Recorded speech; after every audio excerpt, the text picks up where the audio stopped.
In this video, I'm going to show you another example of finding a volume of a solid of revolution. And this one in particular, we're going to do using the washer method first, and then work the problem again using the cylindrical shell method. So applying both methods to a same problem so that you can see, what choices sometimes that you have in a given problem.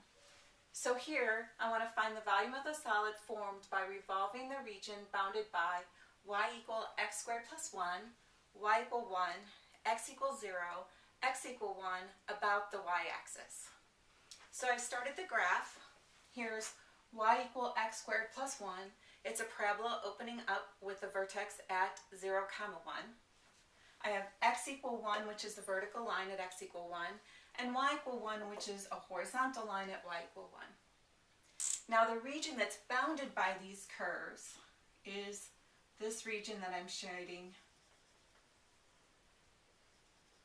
And so since that's the part that's being revolved around, that's the region that we're talking about, I can actually take off the rest of the graphs so that I'm just focusing on the region itself.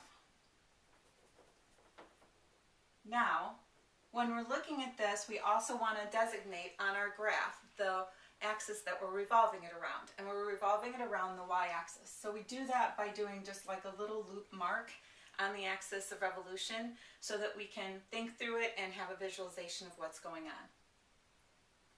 Now the first thing that I look at with this is I do have consistency if I have my vertical subrectangles so that I have the purple curve on the top and the blue line on the bottom throughout. So I could do vertical subrectangles. That equation y equal x squared plus 1 would be easy to work with in my integration.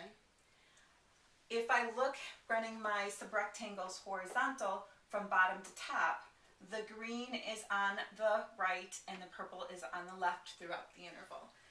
And this equation would not be hard to solve for x equal an expression in y's. And this is already for my vertical line x equal 1. So that again would be pretty easy to work with.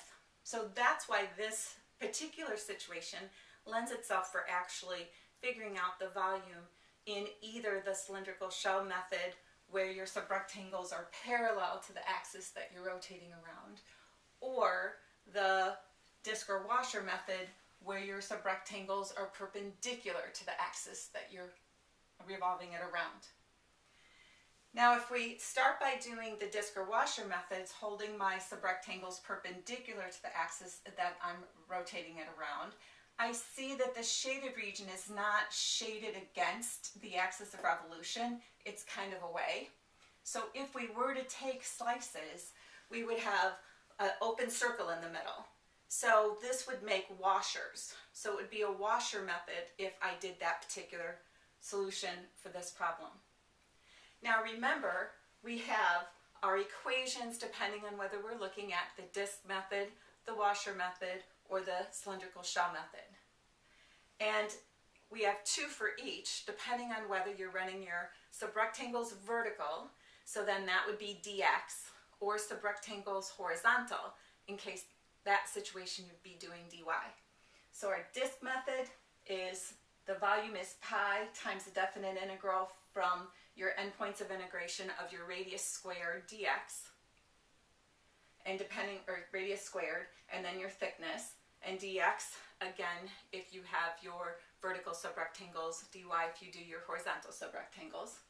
For the washer method, the volume is pi times the integral from throughout the interval of the outside radius squared minus the inside radius squared, and then dx if you're running your subrectangles vertical, dy if you're running your subrectangles horizontal.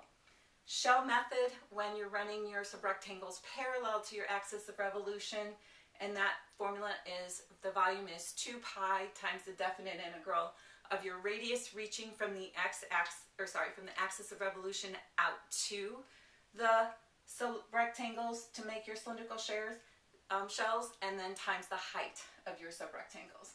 And again, then the little thicknesses.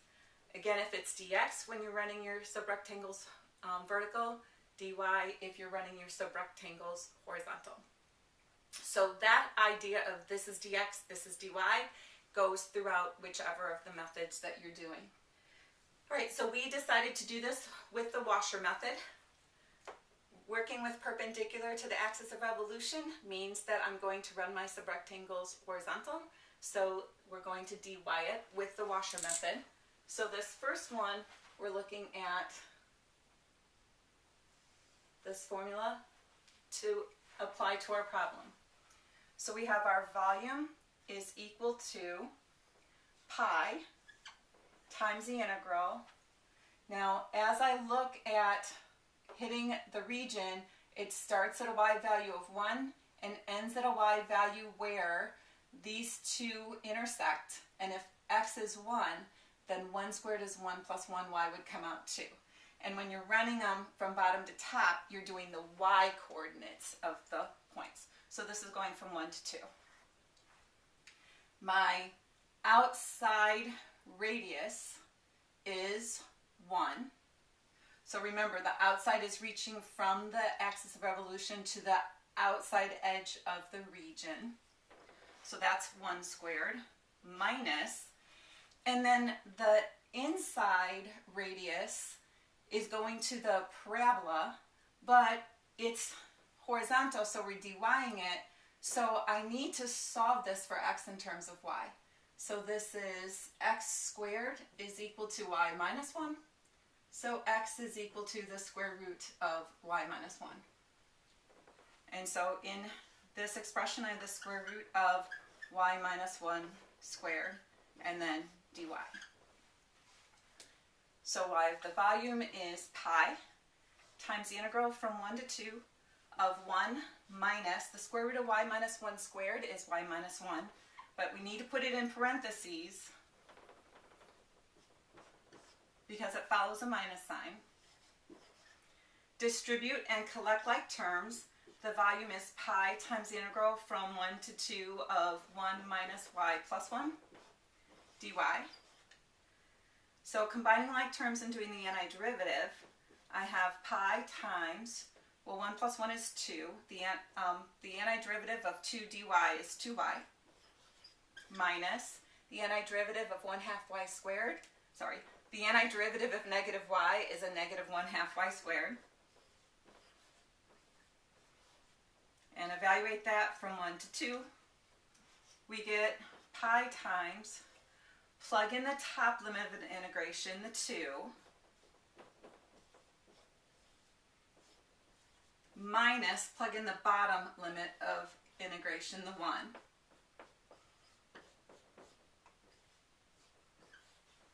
And we get our volume is equal to pi times 4, and then minus 2 squared is 4, when half of 4 is 2. And then distribute your negative, so multiply, then distribute your negative. So that's 2, so that's a negative 2. 1 squared is 1 times negative a half is negative a half, and minus a negative a half is plus a half. So as we go and simplify, 4 minus 2 plus a half is a half, and pi times a half is pi over 2. So my volume is pi over 2 cubic units.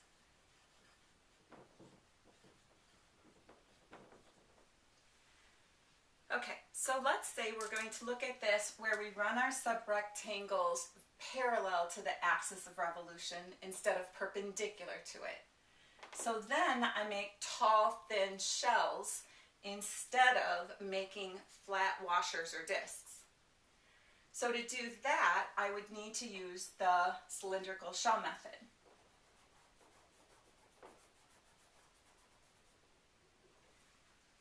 So recall that the formula for the cylindrical shell method is 2 pi times the integral of the radius times the height times the differential, whichever way you're running them. And for the axis of revolution being the y-axis, which is vertical, that would make my subrectangles vertical, which means I would do the option that's dx.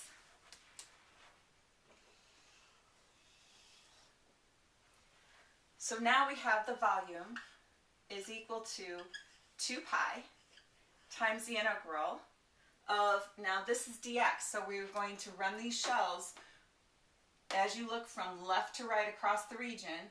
So that would be from x values from 0 to 1. Now if I think about my subrectangle representations, the radius from the axis of revolution to the rectangles moving across the region is just the horizontal movement from the y-axis.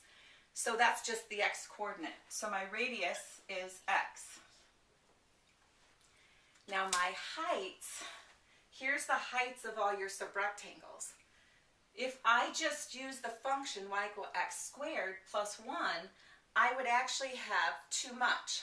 That's not how tall the subrectangles are. The subrectangles are just this tall. So my heights are actually my x squared plus 1 minus 1 to get those heights.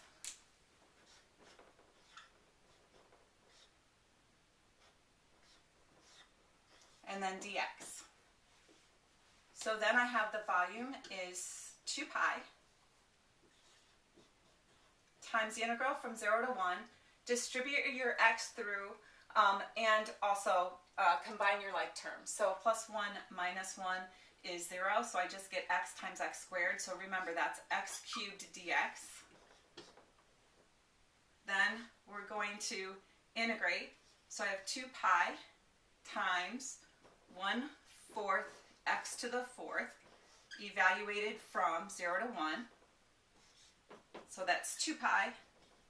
Plug in the 1, 1/4 times 1 to the 4th, minus plug in the 0, 1/4 times 0 to the 4th. So that gives me 1/4 times 2 pi.